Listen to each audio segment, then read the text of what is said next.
Hello world ചാനലിന്റെ tasty food ഡിവിഷനിലേക്ക് നിങ്ങൾക്ക് ഏവർക്കും സ്വാഗതം. നമ്മളൊക്കെ വീടിന് പുറത്തിറങ്ങിയാൽ തന്നെ മൈദ ഉപയോഗിച്ചുള്ള ഒരുപാട് വിഭവങ്ങൾ കഴിക്കാറുണ്ട്. എന്നാൽ എപ്പോഴെങ്കിലും എങ്ങനെയാണ് ഈ മൈദ നിർമ്മിക്കുന്നതെന്ന് നിങ്ങൾ ചിന്തിച്ചിട്ടുണ്ടോ? അതിപ്പോൾ എന്താ, ഗോതമ്പ് പൊടിച്ചിട്ടാണെന്ന് പറയുന്നവരായിരിക്കും ഭൂരിഭാഗം പേരും. എന്നാൽ ചുമ്മാ ഗോതമ്പ് പൊടിച്ചാലൊന്നും മൈദ ലഭിക്കില്ല എന്നതാണ് സത്യം. പകരം എങ്ങനെയാണ് ഈ മൈദ ഉണ്ടാക്കുന്നതെന്നും അതിൻ്റെ അത്ഭുതപ്പെടുത്തുന്ന ഫാക്ടറി പ്രോസസ്സുകളുമാണ് ഈ വീഡിയോയിലൂടെ നമ്മൾ കാണാൻ പോകുന്നത്. ഗോതമ്പ് ഉപയോഗിച്ചാണ് മൈദ ഉണ്ടാക്കുന്നതെന്ന് മുൻപേ സൂചിപ്പിച്ചല്ലോ. എന്നിട്ടും എന്താ മൈദ ഇത്ര ഡിഫറൻ്റ് ആയിരിക്കുന്നത് എന്നായിരിക്കും നിങ്ങൾ ചിന്തിക്കുന്നത്. ഇത് മനസ്സിലാക്കാൻ ഗോതമ്പിൻ്റെ സ്ട്രക്ചർ നമ്മൾ മനസ്സിലാക്കണം. ഒരു ഗോതമ്പ് മണിക്ക് 3 ലെയേഴ്സ് ഉണ്ട്. ഏറ്റവും പുറത്തുള്ള ലെയറാണ് ബ്രാൻ. ഇതിൽ ഫൈബറും മിനറൽസുമാണ് അടങ്ങിയിരിക്കുന്നത്. നടുവിലത്തെ ലെയറാണ് എൻഡോസ്പേം. ഇതിൽ കൂടുതലായും സ്റ്റാർച്ചിൻ്റെയും ഗ്ലൂട്ടൻ്റെയും ഫോമിൽ കാർബോഹൈഡ്രേറ്റ്സും പ്രോട്ടീൻസുമാണ് അടങ്ങിയിരിക്കുന്നത്. ഏറ്റവും ഉള്ളിലെ ലെയറാണ് ജേം. ഇതിൽ വിറ്റമിൻസും മിനറൽസും അടങ്ങിയിട്ടുണ്ട്. മൈദ ഉണ്ടാക്കുമ്പോൾ ഗോതമ്പിൽ നിന്ന് ബ്രാനും ജെമ്മും റിമൂവ് ചെയ്ത് എൻഡോസ്പേം മാത്രമെടുത്ത് ഈ പാർട്ട് ഗ്രൈൻഡ് ചെയ്താണ് മൈദ ഉണ്ടാക്കുന്നത്. ഇനി നമുക്ക് മൈദയുടെ ഫാക്ടറി പ്രോസസ്സിലേക്ക് കടക്കാം. ഗോതമ്പിൻ്റെ വിളവെടുപ്പ് മുതലാണ് മൈദ നിർമ്മാണത്തിൻ്റെ പ്രോസസ്സുകൾ ആരംഭിക്കുന്നത്. ഇവിടെ ഹാർവസ്റ്ററുകൾ ഉപയോഗിച്ച് ഗോതമ്പിനെ ക്രോപ്പിൽ നിന്നും വേർതിരിച്ചെടുക്കുന്നു. പിന്നെ ഗോതമ്പ് ചാക്കുകളിലോ മറ്റോ പാക്ക് ചെയ്ത് ട്രക്കുകളിലോ മറ്റോ ലോഡ് ചെയ്ത് ഫാക്ടറികളിലേക്ക് അയക്കുകയാണ് ചെയ്യുന്നത്. ഫാക്ടറിയിൽ ഈ ഗോതമ്പ് ഡംപിംഗ് അല്ലെങ്കിൽ ഇൻടേക്ക് പോയിന്റിൽ ഇടുകയും അത് ഒരു മെഷ് വഴി മൂവ് ചെയ്ത് മറ്റൊരു സെക്ഷനിൽ എത്തുകയും ചെയ്യുന്നു. അവിടെ നിന്ന് ലാബ് ടെസ്റ്റിനായി ഗോതമ്പിൽ നിന്ന് സാമ്പിൾ എടുക്കുന്നു. ഇവിടെ വെച്ചാണ് ഗോതമ്പിൻ്റെ moisture, protein, gluten, mineral levels ഒക്കെ ചെക്ക് ചെയ്യുന്നത്. പിന്നെ ഗോതമ്പ് ഒരു സ്പെഷ്യൽ ബക്കറ്റ് കൺവെയർ യൂസ് ചെയ്ത് ഫാക്ടറിയുടെ ടോപ്പിലേക്ക് ലിഫ്റ്റ് ചെയ്യുന്നു. കാരണം മിക്ക ഫാക്ടറികളും ഒരു ടോപ്പ് ടു ബോട്ടം പ്രോസസ്സാണ് യൂസ് ചെയ്യുന്നത്. അതായത് ഫാക്ടറിയുടെ മുകളിൽ നിന്ന് താഴേക്ക് ഓരോ പ്രോസസ്സുകൾ വഴി ഗോതമ്പ് മൈദയായി മാറുന്നു എന്നർത്ഥം. ഇങ്ങനെ ചെയ്യുന്നതിനുള്ള കാരണം ഗ്രാവിറ്റി ഈ പ്രോസസ്സുകളെ എളുപ്പമാക്കും എന്നുള്ളത് കൊണ്ടാണ്. ഇനി മുകളിൽ വെച്ചുള്ള ഫസ്റ്റ് പ്രോസസ്സ് എന്ന് പറയുന്നത് ക്ലീനിങ് ആണ്.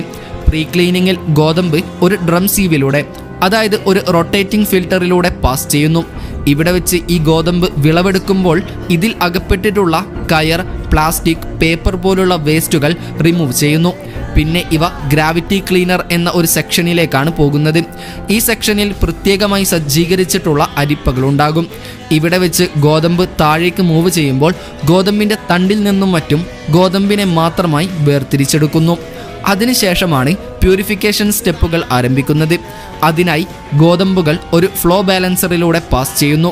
പിന്നെ അത് ഒരു മാഗ്നറ്റിക് ഡീസ്റ്റോണറിലേക്ക് പോകുന്നു. ഇവിടെ വെച്ച് ഇരുമ്പിൻ്റെ അംശമുള്ള ബോൾട്ടുകൾ, വയറുകൾ തുടങ്ങിയവ വല്ലതും വീണ്ടും ഈ ഗോതമ്പിൻ്റെ കൂട്ടത്തിലുണ്ടെങ്കിൽ അവയെ റിമൂവ് ചെയ്യുന്നു. അടുത്തതായി ഈ ഗോതമ്പുകൾ ഒരു വൈബ്രോ സെപ്പറേറ്ററിലേക്ക് പോവുകയാണ് ചെയ്യുന്നത്. ഈ വൈബ്രേറ്റിംഗ് മെഷീനുകൾക്ക് ഒരു പ്രത്യേകമായ അരിപ്പകൾ സെറ്റ് ചെയ്തിട്ടുണ്ടാകും. അവ ഗോതമ്പിൽ നിന്നും ഇനിയും ഒട്ടിപ്പിടിച്ചിരിക്കുന്ന ചെറിയ പീസുകളെ മറ്റും റിമൂവ് ചെയ്തെടുക്കുന്നു. പിന്നെ ഈ ഗോതമ്പ് വൈബ്രേറ്റിംഗ് ടിൽറ്റഡ് സ്ക്രീനുകളുള്ള ഒരു ഡീസ്റ്റോണറിലേക്ക് പോകുന്നു. ഇവിടെ താഴെ നിന്ന് മുകളിലേക്ക് പ്രത്യേകമായി സെറ്റ് ചെയ്ത എയർ പാസിംഗും ഉണ്ടാകും.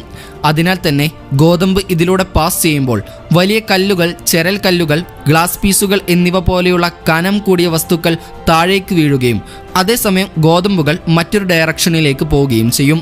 സത്യത്തിൽ ഈ മെഷീൻ വളരെ എഫിഷ്യൻ്റായാണ് വർക്ക് ചെയ്യുന്നത്.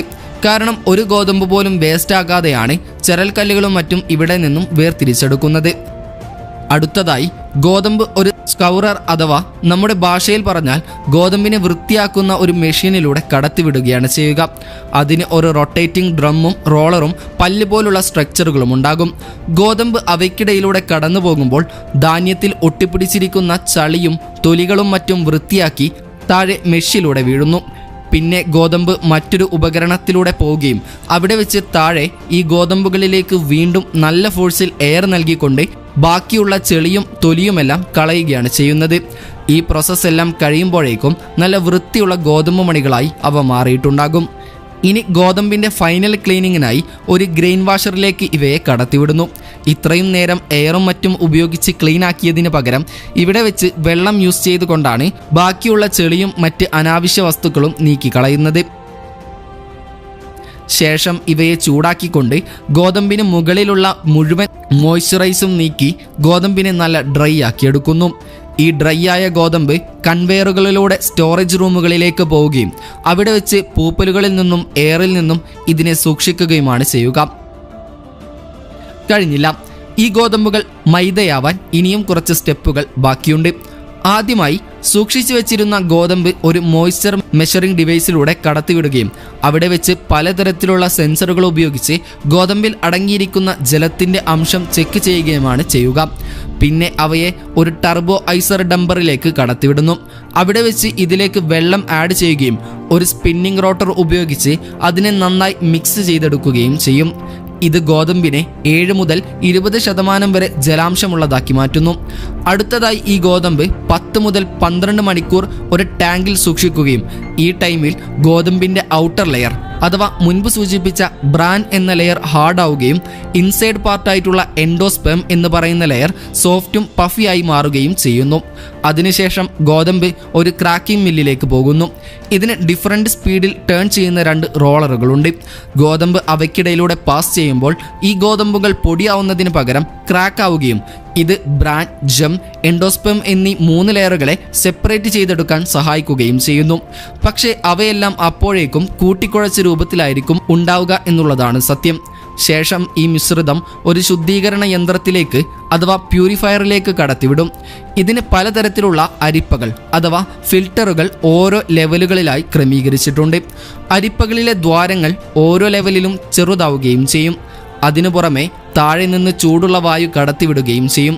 ഈ വായു കാരണം ബ്രാനും ജേമും ഭാരം കുറഞ്ഞ കാരണത്താൽ മുകളിലേക്ക് പൊങ്ങുകയും ഭാരമുള്ള എൻഡോസ്പെം താഴെ നിൽക്കുകയും ചെയ്യും. ഇങ്ങനെയാണ് ഇതിൽ നിന്നും എൻഡോസ്പെമിനെ വേർതിരിച്ചെടുക്കുന്നത്.